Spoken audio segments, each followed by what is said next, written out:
Thank you, sir. My question is to the Minister for Education, Training and Skills. Can the Minister assure the House there will be no further disruption to school during Term 4 due to industrial action? Minister.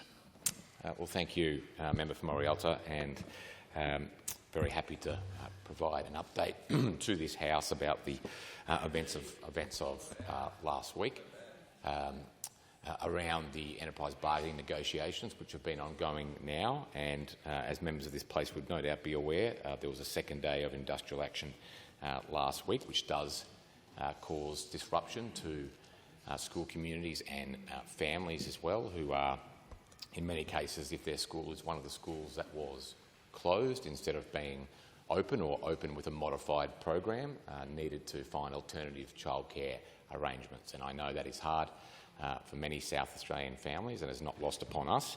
The department did the best it could last week. In fact, the week before, on the Friday, as I understand it, given that there was the spectre of strike action as threatened by the union, we sent out comms packs to schools to say if the strike does go ahead, which in the end it did, here are the comms packs that you need to communicate with parents in a timely fashion, so that we gave them as much time as possible to make alternative arrangements for the strike day.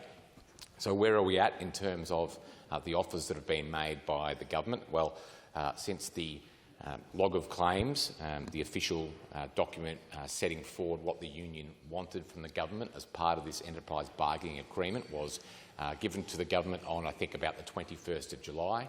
3 offers have been made by the government. The first around about $1.2 billion, and I understand a record for any offer made as part of an enterprise bargaining agreement here in South Australia.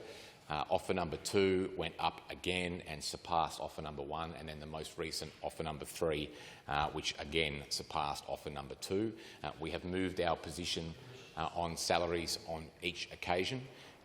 We had 3%, and then we added $1,500 payments at the request of the union. They were removed for offer 3. The union was very clear with the Premier and myself that they wanted a higher salary increase in the first year,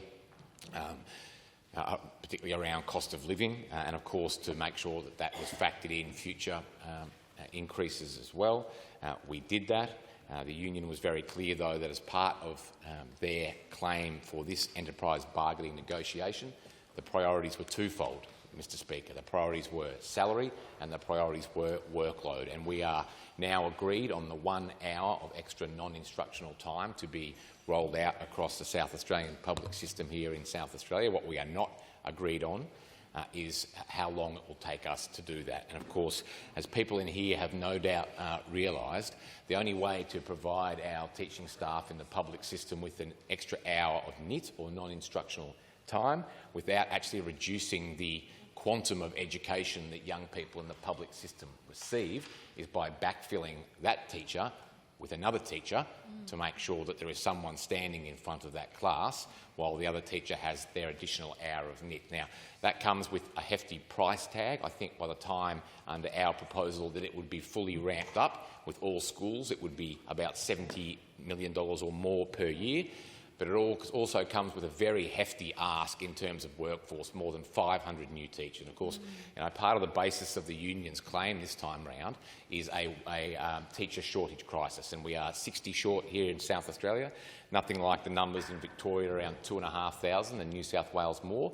But of course, it does speak to the difficulty that we would have in rolling out NIT further. So, Government continually willing to stay at the table and do everything we can to answer your question, Member for Morialta, to avoid any disruption, but I won't have any suggestion from any quarters that we haven't done everything in our power to come to a final agreement, and we will continue to do that.